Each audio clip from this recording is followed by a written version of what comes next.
अच्छा जी, बड़ा ही मज़ा आ रहा है और मूवी जितना मैं इन लोगों से बातें कर रही हूँ ना, मूवी हमें और भी अच्छी लगना स्टार्ट हो गया। नाबालिग अफराद वो तो आप देखेंगे बट अभी हमारे साथ डाइटिशियन न्यूट्रिशनिस्ट इकरा गुफरान हैं और जिनसे हमने बहुत सी बातें पूछनी है, specially for people who do not eat meat somehow, जिस तरह की हमारी एक अदद गेस्ट है। And those who eat meat, उनको किस तरह से अपनी डाइट को बैलेंस करना चाहिए। सो वी भरे होते हैं माशाल्लाह। दस्तरखान भी अल्लाह ताला हम सबके दस्तरखानों की रौनक ऐसे ही बहाल रखे। देखिए, इसका मतलब ये नहीं है कि मतलब खत्म ही कर दो और ये आज ही देना और इसके बाद खाना कभी नहीं मिलेगा, तो लिहाजा बहुत सी बातें तो हम कर ही रहे हैं। जो फ्रीज करेंगे वो तो बाद में मिलेगा ना। पहले हमने देखें एक डिस्क्लेमर, हमने ऑलरेडी कहा है कि जो कुर्बानी का गोश्त आपने फ्रीज कर लिया है ना, प्लीज बांटें। क्यों? मैं तो रखूंगा अपने लिए थोड़ा बहुत, मतलब थोड़ा बहुत जितना हिस्सा रखना है बस उतना ही रखे ना, लालची तो ना हो जाए जो खाने के इरादे हैं। जा रही हैं सारा बांटो भाई, जब मुझे कोई मुमानियत नहीं है खाने पे रखने पे तो मैं किसी को ऐसी बातें कर रहा होता है तो उसको उनके बारे में पता होता है ना कि क्या होने वाला है, तो जो बांटने वाला होता है वो हमने बांट दिया, जाहिर है। सो और मीठा भी होता है फिर नेचुरली ईद पे, तो लिहाजा thank you so much Iqra, और सबसे पहले तो आपको बहुत बहुत ईद मुबारक। Thank you so much for taking out the time. ये सवाल बड़ा अच्छा था कि हमें बैलेंस रखना है एक तो, वरना तो जो चीज़ सामने आए दिल तो चाहता है कि मतलब एक छूट भी मिली हुई है, छुट्टियां भी चल रही हैं, खाते जाओ। How do we balance our food intake in these days? Assalamu alaikum. Thank you very much for inviting me. It's my pleasure. Also, Eid Mubarak to you as well.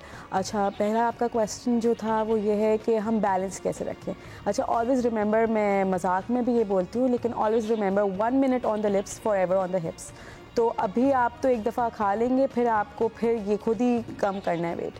तो बैलेंस में लेना है, जब आप प्रोटीन भी ले रहे हैं या गोश्त भी ले रहे हैं तो उसको कोशिश करें, जैसे अब आजकल बारबेक्यू का बहुत ज़्यादा सीज़न है, तो वो ग्रिल्ड हो या बेक्ड हो या बॉयल करके हो, मतलब इस तरीके से हो, टू मच ऑयल ना हो, जो मीट है वो लीन मीट हो, मतलब उसमें चर्बी वाला पार्ट ना हो, राइट। सेकेंडली मैं ये कहूँगी कि आप पोर्शन साइज़ को अपने देखें। 1 सर्विंग में अगर आप 3 दफ़ा भी अगर आप ईद पे मीट लेना चाह रहे हैं तो 90 to 100 ग्राम ऑफ मीट होना चाहिए आपको, तो ये 1 palm साइज़ के हिसाब से होगा, राइट।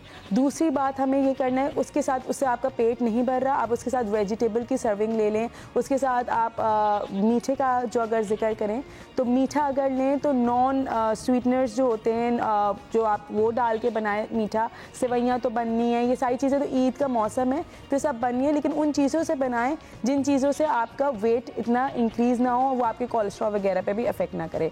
और फ्रूट्स को, फ्रेश फ्रूट्स इतने अच्छे इस मौसम में आए हैं तो उनको अपनी डाइट में इंटेक करें उसका। अच्छा इकरा साहिबा, ये फरमाइएगा कि हम जो पर्टिकुलरली जो हाई ब्लड प्रेशर वाले लोग हैं या शुगर वाले लोग तो चले मीठे से परहेज़ कर रहे हैं, जो हाई कोलेस्ट्रॉल वाले लोग हैं, जो हार्ट पेशेंट्स हैं, उन्हें क्या क्या इजाज़त है, मतलब क्या वो कलेजी खा सकते हैं, क्या वो गोश्त किस क्वांटिटी में खा सकते हैं, फिर उसके साथ किस चीज़ के पोर्शन को मिलाएं तो ज़रा उनकी सेहत के लिए अच्छा रहेगा, फिर या फिर एक घर में नॉन मीट चीज़ या वेजिटेरियन चीज़ बननी ही चाहिए इन दिनों में भी। मुझे ये क्वेश्चन बहुत अच्छा लगा कि आपने मुझसे पूछा कि किस चीज़ की इजाज़त है, मतलब ये नहीं पूछा कि क्या चीज़ नहीं खा सकते।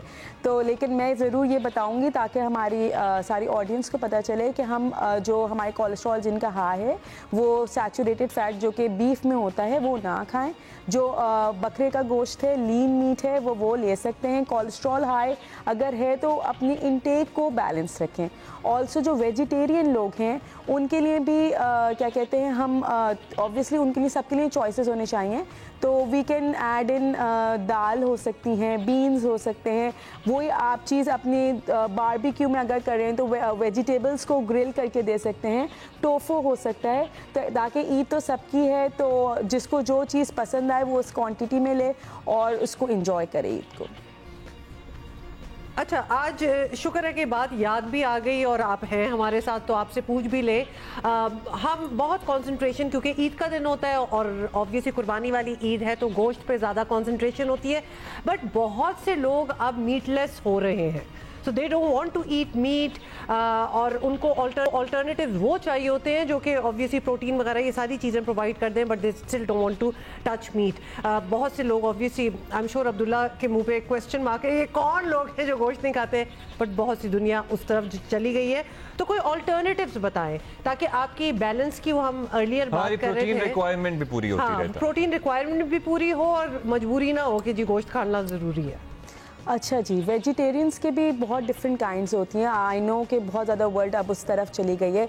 कुछ लोग अंडा भी लेते हैं, मतलब एग वगैरह ले रहे होते हैं। कुछ लोग मिल्क भी ले रहे होते हैं और वो वेजिटेरियन वो वाले होते हैं। कुछ लोग सिर्फ मीट कुछ भी नहीं ले रहे होते हैं। तो सबके लिए हम उनके हिसाब से केटर करते हैं। फॉर एग्जांपल अगर जो लोग अपना एग ले रहे हैं, मीट नहीं ले रहे, तो एग से आपके 6 ग्राम प्रोटीन मिल रहा है, यू कैन डू दैट। उसके अलावा टोफू होता है, अभी मैंने पहले भी जिक्र किया, टोफू होता है, वो भी आपका मीट रिक्वायरमेंट्स पूरी करता है।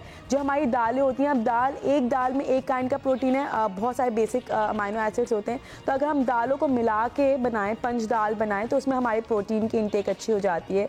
बीन्स है, लोबिया है, मतलब बहुत मज़े के, बल्कि कोफ्ते भी अभी हम लोगों ने एक्सपेरिमेंट किया था, कोफ्ते भी टोफू से बना सकते हैं। तो उनको ये फील लेफ्ट आउट भी नहीं होगा कि अच्छा सब ये खा रहे हैं तो आप एक जगह बीफ या मटन का बना रहे हैं, जो दूसरी जगह आप ये सब कुछ कर सकते हैं।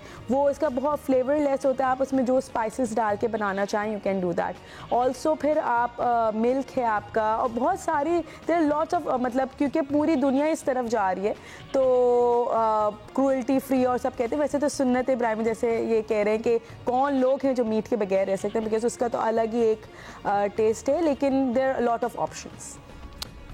अच्छा इकरा साहब, लास्ट बात बस आपसे पूछेंगे, एक और चीज़ इस गोश्त के साथ हैंड इन हैंड चलती है, वो होता है सोडा, फ्रिजी ड्रिंक्स जिसे कहते हैं। मतलब लोग इतना खा लेते हैं, फिर उन्हें लगता है कि जी वो कोई भी फ्रिजी ड्रिंक पियेंगे, सोडा पियेंगे, फलां ढमका पी लेंगे, उसमें लीमू भी डाल लेंगे, उसमें उसमें काला नमक भी डाल लेंगे, तो हजम हो जाएगा। ओवर ईटिंग जो की होती है ना थ्रू वो हजम हो जाएगा, उन्हें लगता है कि ये हजम हो जाएगा। तो क्या वो हजम होता है या उल्टा ब्लोटिंग हो जाती है, उल्टा नुकसान होता है आपको?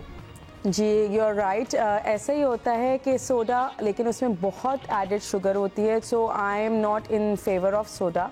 मैं ये कहती हूँ कि अगर हाँ ठीक है आपको लेमन डालना, lemon is a very good source. अब उसमें विटामिन सी होता है, आपने जो आयरन खाया होता है वो उसको इन्हांस करता है, उसकी डाइजेशन में हेल्प करता है, तो बहुत अच्छी चीज़ है।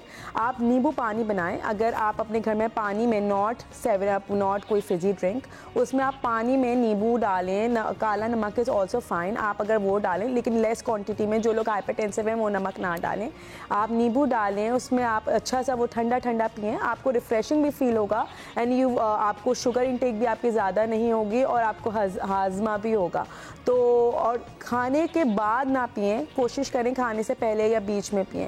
खाने के बाद वो चीज़ ना पिएं, बहुत ज़्यादा फिर बाद में हार्ट बर्न वगैरह भी हो सकता है।